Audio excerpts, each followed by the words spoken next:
Chennai express TV நேயர்களுக்கு வணக்கம். நான் தான் தூத்துக்குடி மாவட்டத்தில் பகுஜன் சமாஜ் கட்சியுடைய வேட்பாளராக போட்டிடுறேன். ஸோ என்னுடைய தொகுதிக்கு நான் ஜெயிச்சு வந்தால் என்ன செய்வேன் அப்படின்னு எனக்கு ஒரு கேள்வி கேட்கப்பட்டது. அது ஜெயிச்சு வந்தால் அப்படிங்கிறதோடையும் இன்றைக்கி மக்கள்கிட்ட சில உண்மைகளை நம்ம தெளிவுபடுத்தணும் அப்படின்னு நான் விரும்புகிறேன்.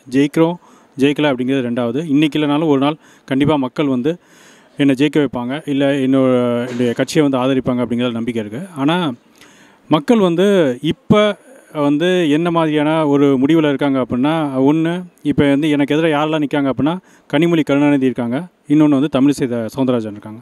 இவங்க ரெண்டு பேருமே மக்கள்கிட்ட பார்த்தீங்க அப்படின்னா வாக்குறுதிகளை அள்ளி தெளிக்கிறாங்க.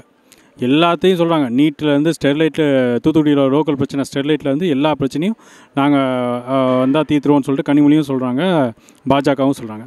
ஆனால் நான் ஒரு குற்றச்சாட்டை வைக்க விரும்புகிறேன். ஒரு குற்றச்சாட்டு கிடையாது, இது இதுதான் உண்மை. அது என்ன அப்படின்னா, கனிமொழி வந்தாலும் சரி, தமிழிசை வந்தாலும் சரி, அவங்க ஜெயிச்சு எம்பியாக வந்தாலும் சரி, கண்டிப்பாக ஸ்டெர்லைட் திறக்கப்படும். ஏன் இவ்வளோ உறுதியாக சொல்கிறேன் அப்படின்னா, ஸ்டெர்லைட்டு யார் அதிகமாக ஸ்பான்சர் பண்ணியிருக்காங்க அப்படின்னு பார்த்தா, கடந்த காலங்களில் காங்கிரஸுக்கு 400 கோடி அப்படின்னா பிஜேபிக்கு 500 கோடி. காங்கிரஸோட பிஜேபி ஒரு 100 கோடிக்கு ஜாஸ்தியாக இருக்கும். ஏன்னா பிஜேபி இன்றைக்கி ஆளுங்கட்சி. நாளைக்கே காங்கிரஸ் ஆளுங்கட்சியாக இருந்துச்சுன்னா இவங்க என்ன பண்ணுவாங்க அப்படின்னா, அது பிஜேபி கொடுக்குற காசை இவங்களுக்கு கொடுப்பாங்க, காங்கிரஸ் கொடுத்த காசை இவங்களுக்கு கொடுப்பாங்க. ஆக ரெண்டு பேரும் மக்களை முட்டாளாக்கிக்கிட்டே தான் இருக்காங்க.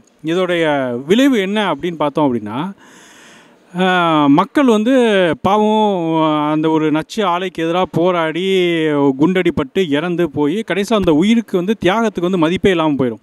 இந்த எலெக்ஷன் முடிஞ்ச உடனே அது காங்கிரஸ் ஆட்சிக்கு வந்தாலும் சரி, பிஜேபி ஆட்சிக்கு வந்தாலும் சரி, கண்டிப்பாக அணிலர் அந்த ஸ்டெர்லைட்டை திறந்துடுவார்.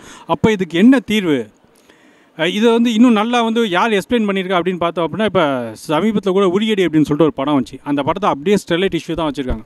ஸ்டெர்லைட் இஷ்யூ மட்டும் இல்லை, அந்த அரசியல்வாதியினுடைய முகமுடியும் அந்த இயக்குனர் விஜயகுமார் ரொம்ப அருமையாக காமிச்சிருப்பார்.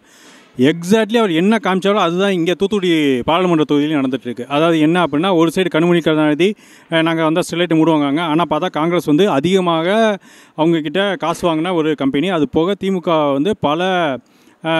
பல தொழில் ரீதியாக அவங்கக்கிட்ட நேரடியான தொடர்பில் இருக்காங்க திமுகவினர். இது ஒரு குற்றச்சாட்டு. அப்போ அடுத்த சைடு பார்த்தோம் அப்படின்னா, பிஜேபி சொல்லவே வேண்டாம், ஸ்டெர்லைட்டோட நேரடி ஸ்பான்சர் மாதிரி. ஈவன் தமிழிசை எப்படியா ஜெயிக்கணுங்கிறக்கா ஸ்டெர்லைட் இப்போ காசு செலவழிக்க இது போகுது அப்படின்னு கூட நமக்கு இப்போதைக்கு செய்திகள் உறுதிப்படாத செய்திகள், ஆனால் வந்துகிட்டு இருக்குது. செய்திகள் அந்த மாதிரி அந்த அளவுக்கு வந்துகிட்டு இருக்குது. ஆக கனிமொழி ஜெயித்தாலும் சரி, தமிழிசை ஜெயித்தாலும் சரி, ஸ்டெர்லைட்டை எந்த காலத்தையும் மூட முடியாது. அது உரியடி படத்தில் எப்படி அந்த ரெண்டு அரசியல்வாதிகளும் வெளியில் நேர் எதிராக போராடிக்கிட்டு, ஆனால் உள்ளுக்குள்ளே கூட்டணி வச்சுக்குவாங்களோ, அந்த கம்பெனியோட முதலாளியோட கூட்டணி வச்சுப்பாங்களோ, அதே மாதிரி தான் இங்கே தூத்துக்குடியில் கனிமொழி கருணாநிதியோட கட்சியான திமுக காங்கிரஸ் கூட்டணியும், தமிழிசை சவுந்தரராஜன் கட்சியான பிஜேபி ஏடிஎம்கே கூட்டணி வைக்கிறாங்க.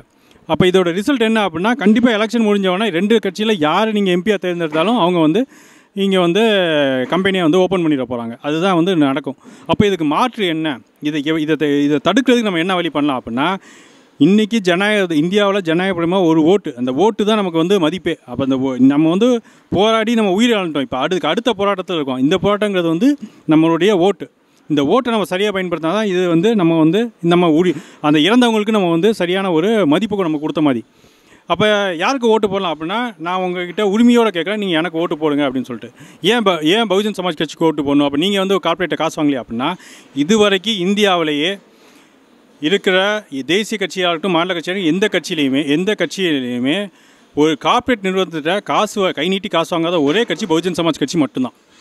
இதுக்கு ஆதாரம் நீங்கள் எங்கே வேணால் போய்ட்டு நீங்கள் தேடி பார்த்துக்கலாம். ஈவன் கம்யூனிஸ்ட் கூட காசு வாங்கியிருக்காங்க. ஈவன் இங்கே மாநிலத்தில் இருக்க சின்ன கட்சிகள், நேற்று தொடர்ந்த கட்சி கூட நேராக போய்ட்டு கார்ப்பரேட்டாக தான் போய்ட்டு கை நீட்டி காசு வாங்கியிருக்காங்க. ஆனால் இவ்வளோ பெரிய தேசிய கட்சியான பகுஜன் சமாஜ் கட்சி இது வரைக்கும் ₹1 கூட வாங்கலை.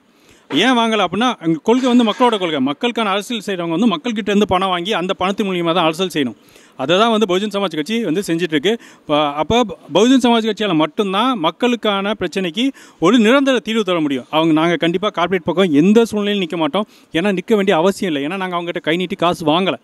கை நீட்டி காசு வாங்கினவங்க தான் அவங்ககிட்ட கை நீட்டி சேவகம் செய்வாங்க. ஆக கை நீட்டி காசு வாங்காத ஒரு கட்சியான பகுஜன் சமாஜ் கட்சி, தேசிய கட்சி, இன்னும் அடுத்த பிரதமர் கண்டிப்பாக மாயாவதி அம்மா தான் வரப்போகிறாங்க. ஆகவே தூத்துக்குடியில் மக்களும் உங்களால் நீங்கள் யானை சின்னத்துக்கு உங்களால் முடிஞ்ச ஓட்டுகளை நீங்கள் போட்டு என்னுடைய வாக்கு சதவீதத்தை நீங்கள் அதிகரித்து காமிங்க. கண்டிப்பாக ஸ்டெர்லைட் பிரச்சனைக்கு ஒரு நிரந்தர தீர்வுக்கு அதனால் அது வந்து ஸ்டெர்லைட் பிரச்சனை ஒரு நிரந்தர தீர்வுக்கு வருது அப்படின்னா அது கண்டிப்பாக பகுஜன் சமாஜ் கட்சியால் மட்டும்தான் முடியும் அப்படிங்கிறத தூத்துக்குடி மக்களுக்கு தெரிவிச்சுக்கிறேன். நன்றி.